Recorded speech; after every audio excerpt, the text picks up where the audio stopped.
Pemirsa, belum genap sebulan menjabat Presiden Prabowo Subianto melalui jajaran penegak hukumnya membongkar sejumlah kasus korupsi.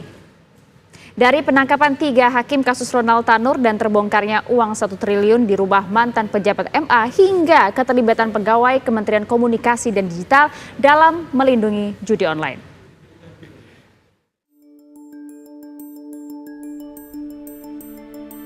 Belum sepekan Presiden Prabowo Subianto dilantik pada 20 Oktober 2024. Suap perkara Ronald Tanur mulai terbongkar.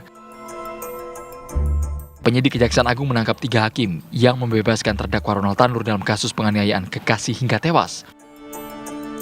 3 hakim Pengadilan Negeri Surabaya diringkus dalam operasi tangkap tangan karena dugaan menerima suap.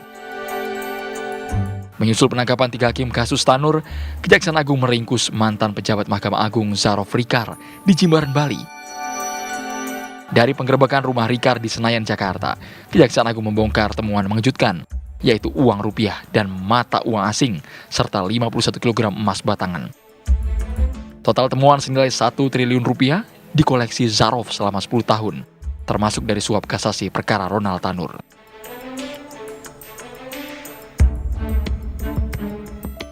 Pasca temuan 1 triliun di rumah Zarof, Kejaksaan kemudian menangkap terpidana Ronald Tanur di Surabaya untuk dieksekusi. Kejaksaan Agung menetapkan mantan Menteri Perdagangan Tom Lembong sebagai tersangka pada 29 Oktober 2024. Kejaksaan Agung mengusut kasus impor gula periode 2015-2016 yang merugikan negara 400 miliar rupiah.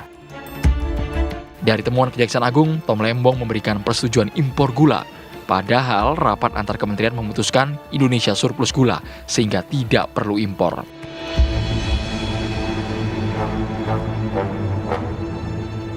Salah satu prioritas program Presiden Prabowo untuk memberantas judi online diikuti dengan penangkapan 10 pegawai Kementerian Komunikasi dan Digital oleh Barreskrim Polri.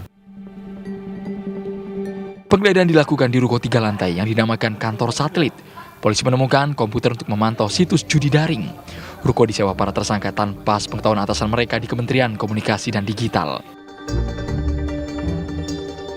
Mohon doa tadi Presiden menguatkan untuk terus memerangi judi online. Kita trennya sebetulnya positif. Dalam 20 hari sejak beliau dilantik, kita sudah menangani 187.000, terbanyak dalam rentang 10 hari sepanjang sejarah.